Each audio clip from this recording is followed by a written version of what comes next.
Dieu a une volonté conditionnelle et une volonté inconditionnelle.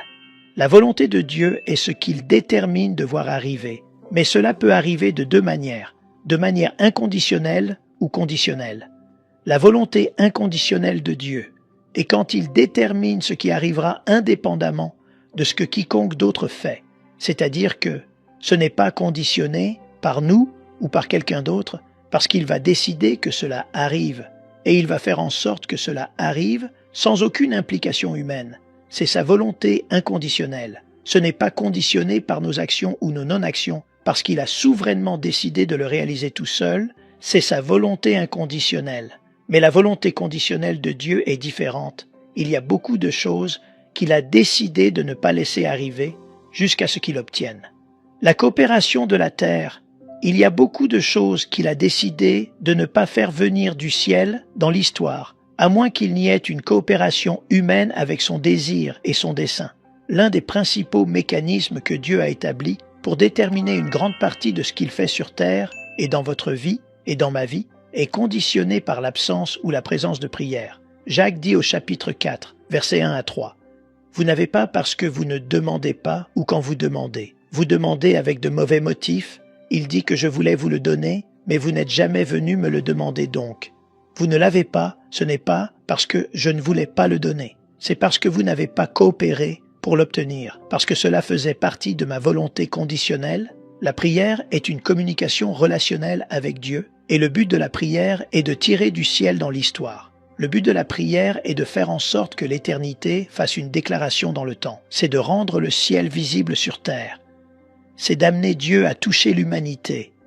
Le but de la prière est que là-haut fasse quelque chose, répare quelque chose ou change quelque chose ici-bas. Maintenant, le problème est que vous ne savez pas toujours.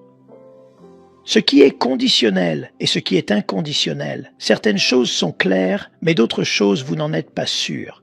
C'est pourquoi Paul dit dans 1 Thessaloniciens 5, verset 17, « Vous feriez mieux de prier sans cesse. Vous feriez mieux de tout apporter à Dieu pour ne rien manquer, parce que tout le temps, ce n'est pas clair de quelle manière Dieu opère. Sans la prière, vous devenez limité au physique, mais la seule raison pour laquelle vous priez est d'amener le Dieu spirituel à entrer dans le physique. Le passeport pour quitter le physique et entrer dans le spirituel se trouve dans un mot dans l'Écriture.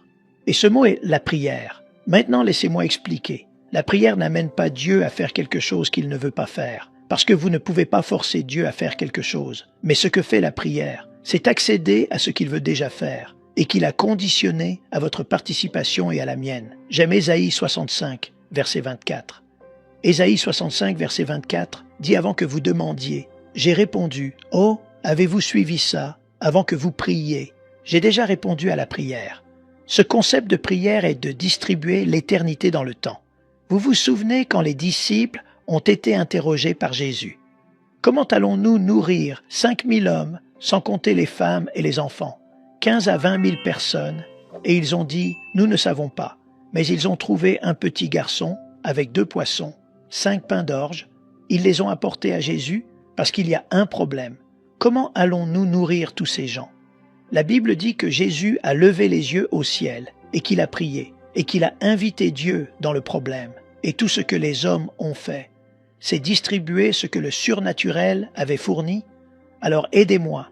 Si Jésus devait prier pour que son Père céleste fasse quelque chose là-haut pour changer quelque chose.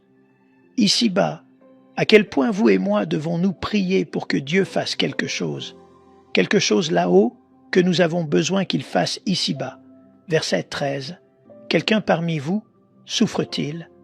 Souffrir signifie traverser une période difficile. Souffrir signifie que quelque chose vous fait mal.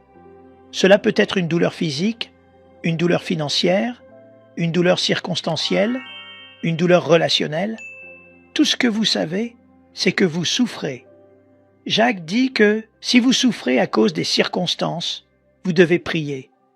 Maintenant, une louange est une expression de valeur pour le Seigneur, c'est honorer le Seigneur physiquement et verbalement. Il n'y a pas de chose telle qu'une louange silencieuse. Vous pouvez avoir une adoration silencieuse, mais vous ne pouvez pas avoir une louange silencieuse. La louange est toujours visuelle et vocale.